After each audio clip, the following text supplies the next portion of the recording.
So yesterday I found a little bit of a mold problem in my no-build minivan. So I decided to strip it all out and deep clean it yesterday and all of today.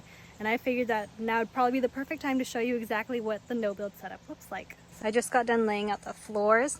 I got this doormat brand new because I wanted something to like cushion when I kneel to like climb in, because it is a small space. This is all like oil spill mats, and underneath it I have these puzzle pieces. I have a few kind of lined up in like the spots where I tend to spill drinks the most. This is the only build part that I have that my friend custom made to fit under here, just to level out the whole van. This is where my bed is gonna go, and the bed is supported by these two totes. This is all my like home cleaning beauty stuff and my camping tools and stuff like that, car stuff. The friends who helped me build this helped me strip out those two seats. So these third row seats are out, and this is just literally a free standing piece. And I have my vacuum sealed winter stuff, party clothes and stuff like that. My suitcase, which I keep books and things that I don't need to access regularly, basically are all here. See how it's easily accessible from the inside or the outside, where I can grab all my stuff if needed. Water. On this side, you can see all my big stuff and my long stuff just shoved back here. This is actually a whiteboard, and I'm using it as like the divider so that all this stuff isn't just out on the bed. Hi, Leo. He's wearing a dress. Doesn't he look so pretty? This is her in her almost full glory. Let's take a look inside. I'm using 0.5 so you can see it all, but I swear it's more roomier than it looks. There's my baby princess bottle sleeping. Everything that I've built here is with Leo accessibility in mind. When I bought this Yeti cooler, I made sure to measure it, the height, so that Leo could jump from his car seat onto here, onto the cooler, and onto the bed.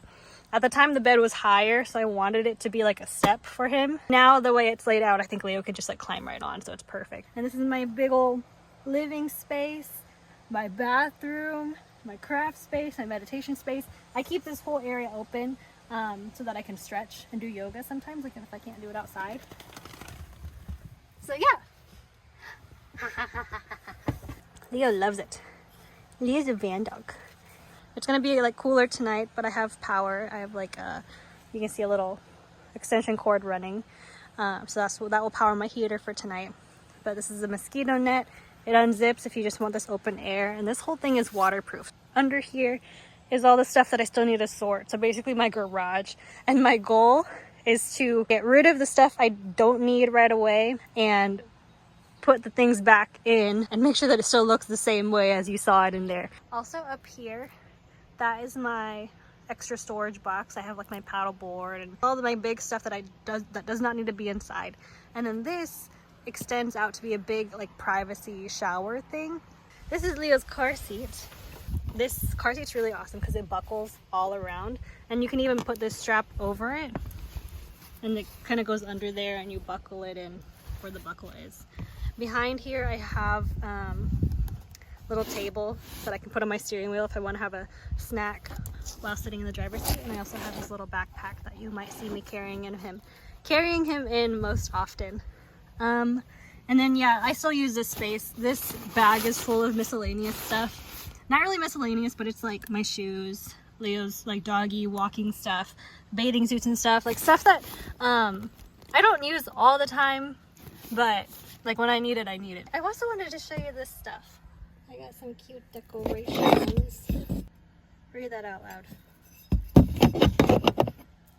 Little solar powered dancing flowers. Ooh, and over there, that's me and my two doggies. See, she's holding onto her doggies with a leash. See, the doggies are looking out the window when I drive. Also, look at this wind chime.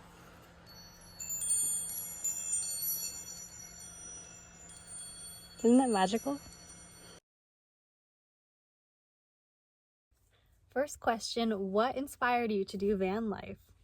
So I kind of already made a video talking about how everything aligned for this to work out, But basically what made me choose van life over literally any other kind of lifestyle was because I wanted to travel more. I wanted to travel economically and sustainably, and especially in America, it's car country here. It just makes sense to travel by car instead of, going to places by plane, booking hotels. You need a car to get around, and the most beautiful spots in the US are not accessible by anywhere else than car and on foot. Second question, how do you stay safe while traveling alone? And my answer is by trusting my intuition. That's literally it. I do carry like pepper spray, and on my keychain I've got like a little ball that you can like swing on people, but if I'm ever in a physically dangerous situation, I don't think that would be my first thought. That would not be my first move. So yeah, trusting my intuition, trusting any gut feelings that I get when I'm visiting a new place or meeting a new person. That's literally it. Van life is just one big intuition test, and you just gotta get out there and get to know the world. But one thing I've gotten to know is that anywhere where there's community, anywhere where there's neighborhoods, anywhere where there's families are generally safe. People raise their kids there. Nobody wants any trouble. Third question, what's it like traveling with your dog? It's so much fun. It's so much fun traveling with Leo. He's such a good company, and he keeps the van warm on chilly nights like tonight. When we first started, it took him a couple weeks to really get used to this. It took him about a month and a half to finally understand that his home moves. And now he loves it. He loves riding with the windows down, and he loves whenever we get to a new campsite and he gets to explore and sniff around. I haven't had to make too much accommodations for him. I mean, actually, I kind of have. I had to kind of redo my whole setup from when I first did it because I was practicing solo by myself. And then when I took him with me, I made it so that he could jump from the back to the front easily and stuff. And the only other thing that I do differently is I do grocery pickup, usually Walmart pickup, because most grocery stores don't allow animals or emotional support animals, only service animals. Although sometimes when I just need a quick in and out kind of thing, I just throw him in his backpack and I just carry him in and just act like I know what I'm doing and hope I don't get caught. And it usually works out because he's travel sized, so it's kind of easy to sneak him into places. But I also try to be mindful of that, especially because I don't want to be an asshole. Usually we don't have any problems. He's pretty much with me everywhere we go, so yeah, it's fun. Fourth question, how do you take a shower? So I've got a Planet Fitness membership, the one that you can go to every single Planet Fitness in the country. It's like about $25 a month, so super worth it. Otherwise, I will try to find campsites that do have a shower on site, like an outdoor shower or something, or just anywhere with water available, because I've got a solar shower. Basically, you fill it up with water and you leave it sitting out in the sun, and in about like an hour or two, like it gets hot, like nice hot warm water. And it's just kind of like a gravity shower. You hang it up somewhere like on a tree or something, you just let it come down. Else a bucket shower, so I'll just fill up a bucket and do like a little sponge. Or if I really don't have access to anything, then I will use baby wipes, Leo's wipes sometimes, just to wipe down the stinky parts so that I can just freshen up before bed. Where do you go to the potty? So when I'm traveling, I'll go to rest stops or gas stations and restaurants. Otherwise, I try to find campsites with an outhouse or a porta potty. I also have a portable, collapsible toilet stand, biodegradable waste bags that I kind of line that with. And I double those as trash bags because they're really big. Like you could probably go like 2-3 times in those. And before I go, I'll dump in a little bit of potty solidifying gel. And that just packs it all up nicely so that there's no leaks. I have that poopery spray. So I've kind of just been using that to keep the flies away. If I poo in the bag, I'll just go dump it at the gas station. But if I have to keep it with me for like a day or two, I'll spray it with that poopery, and that actually keeps the flies away because they can't smell it. Else, out in nature, I just make sure no one's watching. What do you do to cook? I have an electric stovetop, and I also have a gas stovetop. I also have a microwave lunchbox, and that doesn't take too much power in my Jackery. I have like the smallest, like cheapest Jackery there is, and it takes about 20% of it. if I'm gonna like heat up a nice meal. And it gets it hot, like burn your tongue hot. I usually do that for like quick stuff, like heating up canned stuff. But if I really want to go chef mode, I'll bring out one of my stovetops. How do you find places to sleep? When I first started doing van life, I was trying out stealthing, which is basically like camping in the city, camping in places you're not supposed to. And I personally don't like that. I do better when I'm at ease and know that I'm safe and my surroundings are safe. So after that experience, I just stick to hip camp. Hip camp is my go-to. I always try to find hip camps where I'm at, or I'll go to state parks. I really like hip camp. I always end up making friends with the hosts there, and it's just always a fun time. I like to intentionally camp on farms because I'm just so fascinated by the farm animals and how they run the place. And it's just like, usually there's a lot more land and a lot more space out there, so Leo can run and explore some more too. I usually spend about $20 to $30 a night when I do hip camps or state parks, which honestly, that's worth it to me. I'm not paying rent, and that much per night is worth it if it guarantees my safety and space to spread out. But yeah, I love hip camp. I've been using hip camp since last year, and it's my favorite thing ever. It's not just for camping. You can also use it for glamping. Like, I've been to some campsites literally to glamp because people build beautiful cabins in their backyard, and it's so much better than a hotel, okay? Because it's personal and it's rustic and it's cute and charming. So definitely recommend hip camp. And if you heard it from me, use my link and then we'll both get $10 off our next campsite visit. But yeah, quick tips on stealthing. Now I only stealth in cities if I have to. Like if I'm like going from place to place, or if I'm visiting someone, it's literally like a last resort for me. Cracker Barrels are always safe. Cracker Barrel's always very accommodating for travelers, whether you're in a car camping or like in an RV. Walmarts are hit or miss now, and it's not because of the store in general, it's because of the cities. The cities don't like having campers there, so I don't really go for that. Your car's supposed to be like no one's actually sleeping in there. Pretty much you can stealth anywhere. If you're like completely solo, it's probably much easier. Yeah, I don't have much advice for that. I just don't like stealthing. That's just not for me. What is the biggest challenge you faced since doing van life?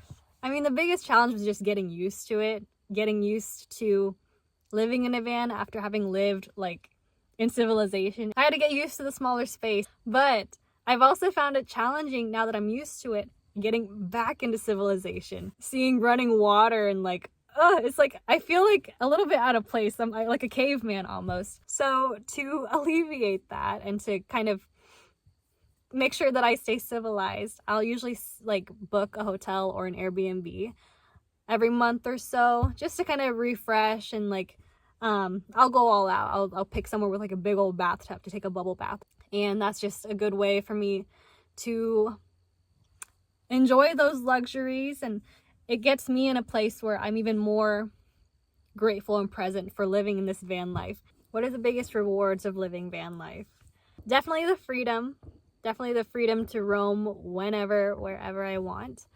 And also just that feeling of accomplishment. Like, I feel so accomplished every day because I look at this setup and I'm just like, oh my God, I did all this by myself. And it's just like being able to take care of all my needs and like keep the space clean. It's so much easier to keep a tiny space clean. And I don't know, it makes me feel good about myself, and it's cozy, it's perfect size for me and Leo. One thing that I love to do is to romanticize my life. So I like to pretend I'm in a Studio Ghibli film, and I'll just like kind of play that music in the mornings and just pretend that's my life, my cute little quaint tiny home on wheels life. How do you stay connected with friends and family? Through the internet, through texting, through calls. I'm still chronically online, so I'm always posting on my Insta stories and stuff like that. So I get plenty of digital human interaction.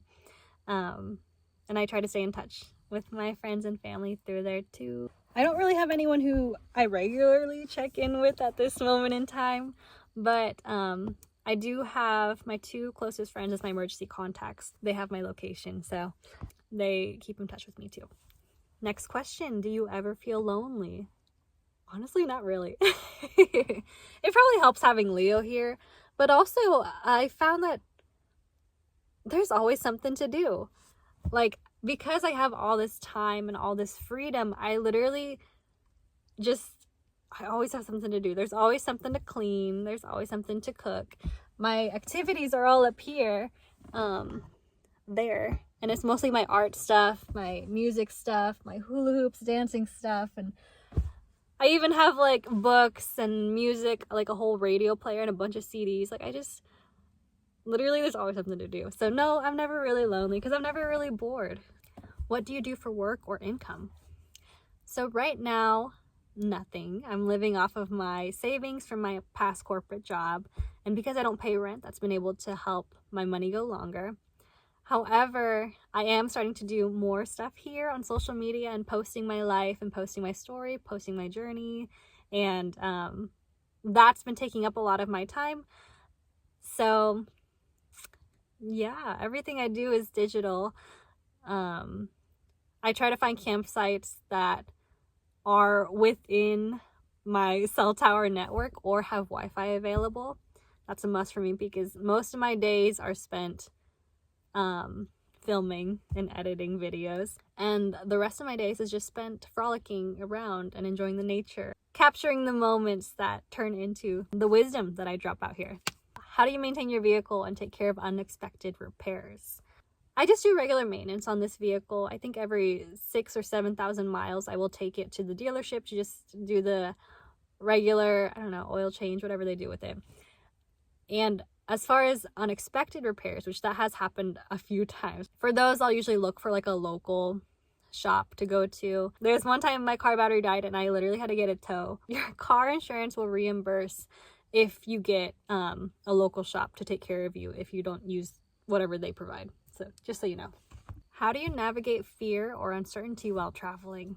A lot of it has just been me having to reframe my thinking. I was very scared when I first started doing van life because I was just in that mindset like, oh my god, I don't know where I'm gonna sleep tonight. Oh my god, I don't know if this place is safe. Whenever I get into that spiral, because sometimes it still happens, I tell myself there are abundance of backup plans. There are an abundance of safe places for me to rest. At least for hip camp, there's some hip camps that the host has to approve, and sometimes I don't know if I'm gonna get approved until like the last minute. So I'm just like, okay, if this doesn't work out, then I can go to public campground, or if that doesn't work out, I can go to a Cracker Barrel. If that doesn't work out, like stealthing is always my last resort. But there's always options, and trusting my intuition and trusting God, like literally trusting God, I know that I will end up where I am needed at all times. And uncertainty, I mean, there have been some times where I've felt very lost. I'm just like, what am I doing? Like, what am I doing here in this random town, in this random state? What am I doing here? And I always come back to my why. Why did I start van life? And it is to travel more. It is to experience life more. And it's to get to know myself more too. Like, this is all just a big intuition test. I really love it. I love having this time to just spend with myself and to get to know myself, how I am in like difficult situations and how I handle them and how we pull through together, me and Leo. So yeah, just keeping a positive mindset and not letting setbacks freak me out. How has van life changed your perspective on material possessions? I like stuff and I like decorating. I like pretty stuff still. And when I first started van life, it was kind of rough because I was setting up the van while also living in it. So it was pretty much like a lot of the things that I still had from my apartment just kind of thrown into my van, and it was so crammed. And I remember thinking like, oh my god, like I just need some space. There wasn't even space for me to pull up the toilet. Like, it was just like miserable. And I ended up Goodwilling a lot of my stuff, some expensive stuff, just because it was taking too much space. It was more of a hassle and a headache to keep it. And that kind of reframed my whole thinking about like worth and value of material objects, because, you know, I could have like a freaking $10,000 TV in here. I've seen some people do that, but I don't know. I don't watch TV, and that would take up too much space. That would just be like a waste. It's a waste to me. So it is definitely a minimalistic lifestyle, but you can see like I've got decorations and stuff up here. Like I don't need those flowers on my mirror, but it's still just nice to have and nice to personalize it and make it mine. I've definitely found a balance, and I am a little bit more mindful when I'm out in the shops because I always have to think like realistically, do I need this? And will it fit in the van? How do you balance routine and spontaneity while traveling? I've never really been one to enjoy routine. That's kind of how van life worked out for me too. But I've started to find that the routine that I've fallen into is like having my slow mornings. I love having slow mornings. In my nights, that's when I kind of do most of my work. Like tonight I'm filming, but usually in my nights I'm editing because I want to be outside and present when it's daytime. As far as like weekly routines, once a week we'll go out into the city to like run errands, like pick up groceries, do our laundry at the laundromat, and just get any city stuff taken care of. I like to leave room for go with the flow and just seeing where the day takes me. But yeah, mornings and nights pretty much are that kind of time for myself and time to work. Most of my free time is spent out in nature and chatting with cool people that I meet while traveling. How do you find community and connect with other travelers? Through the internet. This whole van life journey of mine started with Facebook groups. I joined a bunch of like women only car camping sites, girls gone camping, those kinds of things. And there's so many van life, car camping, RVer Facebook communities, and they're all there to like just give you so much tips and words of encouragement and advice if this is a journey you want to partake in.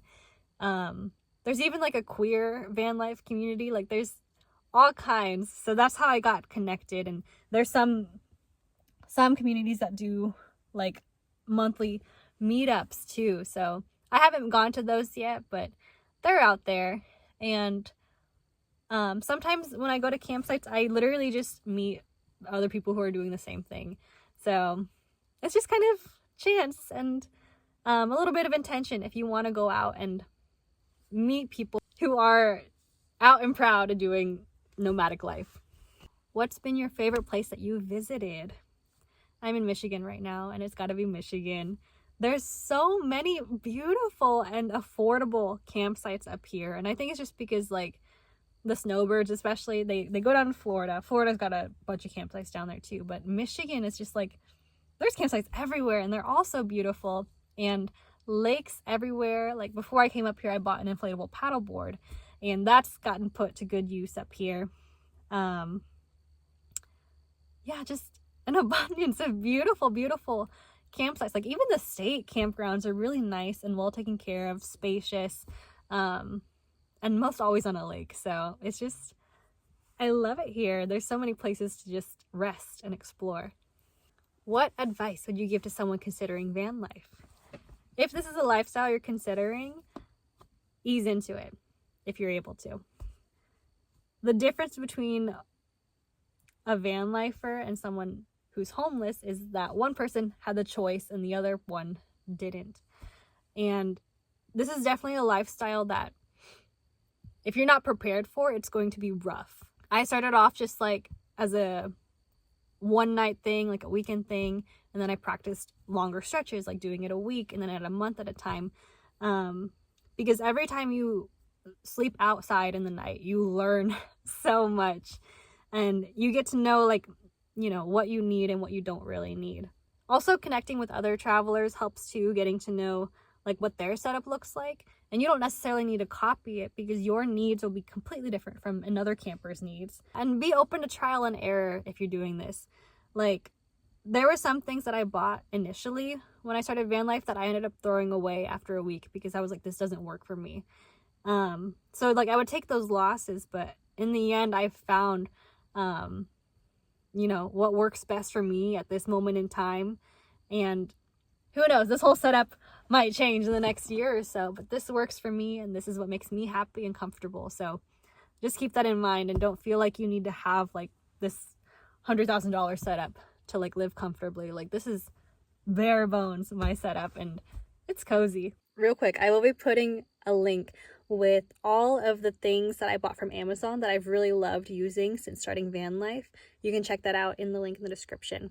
Thank you so much for watching my van life tour and Q&A. If there's any other questions that come to mind, please leave them in the comments and I'll try to answer them as soon as I can. And you can keep up with me in all my travels at Ashley Did Travels on Facebook, Instagram, YouTube, and on my Medium blog. Thank you so much. Take care. Mwah.